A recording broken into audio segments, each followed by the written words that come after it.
Safe ആണ്, നിങ്ങൾ പോയി വാക്സിൻ എടുത്തോളൂ പറഞ്ഞു. വാക്സിൻ എടുത്തിട്ട് within days she suffered and died.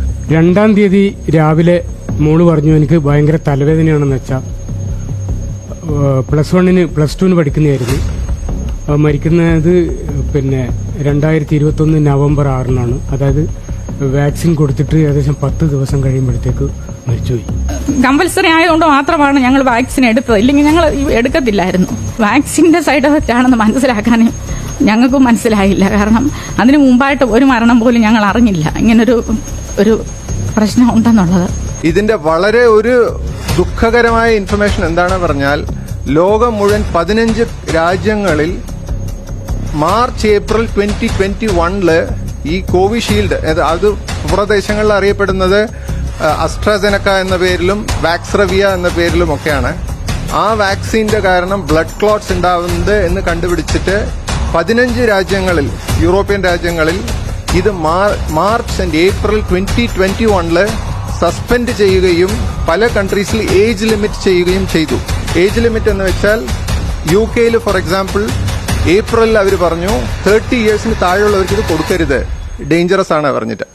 പിന്നെ അവർ ആ ലിമിറ്റിനെ 45 ആക്കി കുറച്ച് ദിവസം കഴിഞ്ഞിട്ട്. പക്ഷേ ദുഃഖകരമായിട്ട് ഇന്ത്യയിൽ എന്താ സംഭവിച്ചെന്ന് വെച്ചാൽ, ഈ ന്യൂസ് ഒന്നും പുറത്തു വന്നില്ല എന്ന് മാത്രമല്ല, അവരൊക്കെ സസ്പെൻഡ് ചെയ്യുന്ന സമയത്തിൽ ഇവിടെ നമ്മൾ എക്സ്പാൻഡ് ചെയ്തു പ്രോഗ്രാം. ഏപ്രിലിലാണ് നമ്മൾ വന്ന് 45+ എക്സ്പാൻഡ് ചെയ്തു.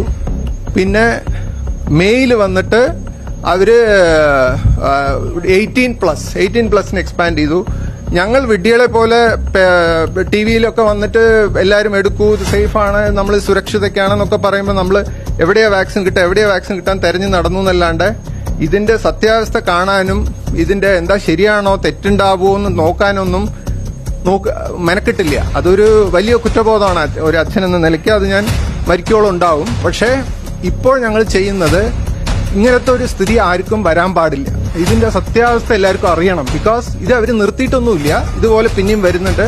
ഈ പറയുന്നത് ഒരു വികാരപരമായിട്ട് പറയുന്നൊന്നുമല്ല. ഇനി ഇങ്ങനെ ഒരു സംഭവം നമ്മുടെ മറ്റുള്ളവർക്കൊന്നും സംഭവിക്കാൻ പാടില്ല. അതുമാത്രമാണ് നമ്മുടെ പ്രാർത്ഥന. അല്ലാണ്ട് നമ്മൾക്ക് ഇതിന്റെ അകത്തുനിന്ന് ഒരു ലാഭം കിട്ടാൻ വേണ്ടിയിട്ടോ അല്ലെങ്കിൽ ഒരു കോമ്പൻസേഷൻ കിട്ടിയിട്ട് ജീവിക്കാൻ വേണ്ടിയിട്ടോ ഞങ്ങളിപ്പോ എല്ലാവരും ഒത്തുകൂടി ഇത് പറയാൻ വിചാരിക്കുന്ന കാര്യങ്ങൾ എന്താണെന്ന് വെച്ചാൽ, ഫസ്റ്റ് ഓഫ് ഓൾ ഇങ്ങനെ സംഭവിച്ചത് ലോകത്ത് അറിയണം ആൾക്കാർ. കാരണം എല്ലാം ഒറ്റപ്പെട്ട ന്യൂസായി അവിടെ കിടക്കുമ്പോൾ ആൾക്കാർക്ക് ആർക്കും അറിയുന്നില്ല അങ്ങനെ സംഭവങ്ങൾ സംഭവിക്കേണ്ടെന്നുള്ളത്. വളരെ ദുഃഖകരമായിട്ടുള്ള ഒരു വസ്തുതയാണിത്. അല്ലാണ്ട് നമ്മൾ വേറെ ഒന്നിനും വേണ്ടിയിട്ടില്ല. കോടതിയിൽ നിന്ന് പോലും ഈ കേസുകൾ ശരിയായ രീതിയിൽ ജഡ്ജിമാർ അഡ്മിറ്റ് ചെയ്യുന്നില്ല എന്നുള്ളതാണ് ഏറ്റവും വലിയ വിചിത്രമായൊരു കാര്യം. എന്താണ് ഇതിന്റെ പുറകിലുള്ള ചേതോവികാരം എന്ന് എനിക്കറിയില്ല. വളരെ ദയനീയമായ അവസ്ഥയാണ്. ഒരു കോടതിയിലും നമ്മുടെ കേസ് കൃത്യമായ രീതിയിൽ പോകുന്നില്ല. അവരിങ്ങനെ ഇത് കാണുമ്പോഴത്തേക്ക് തന്നെ അത് പോസ്റ്റ്പോൺ ചെയ്യുകയാണ്. കേസുകൾ ഇങ്ങനെ പോസ്റ്റ്പോൺ ചെയ്തുകൊണ്ടിരിക്കുകയാണ്. പറയാനാണെങ്കിൽ ഞങ്ങൾക്ക് വാക്കുകളില്ല.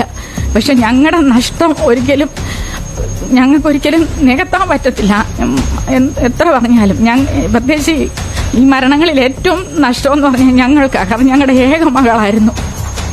പിന്നെ ഞങ്ങൾക്ക് പറ്റിയ നഷ്ടം മറ്റൊരാൾക്ക് ഉണ്ടാകരുത്. അതുകൊണ്ടാണ് ഞങ്ങൾ ഇങ്ങനെ ഒരു പ്രസ് മീറ്റിംഗിന് ഇരിക്കുന്നത്. അല്ലാതെ ഒരിക്കലും മറ്റൊരു കാര്യം ഉദ്ദേശിച്ചല്ല. കാരണം ഗവൺമെന്റൊക്കെ പല വാക്സിനുകളൊക്കെ ഇറക്കും. ആ സമയത്തെല്ലാം ഇതിനെക്കുറിച്ചൊക്കെ ഒരു അവയർനെസ് ജനങ്ങൾക്കുണ്ടായിരിക്കണം എന്നുള്ളത് പറയാൻ വേണ്ടി മാത്രമാണ് ഞങ്ങൾ ഇവിടെ ഇരിക്കുന്നത്. കാരണം ഞങ്ങളുടെ നഷ്ടം ഒരിക്കലും മറ്റൊരാളോട് പറഞ്ഞാൽ അത് നികത്താൻ പറ്റാത്ത നഷ്ടമാണ്.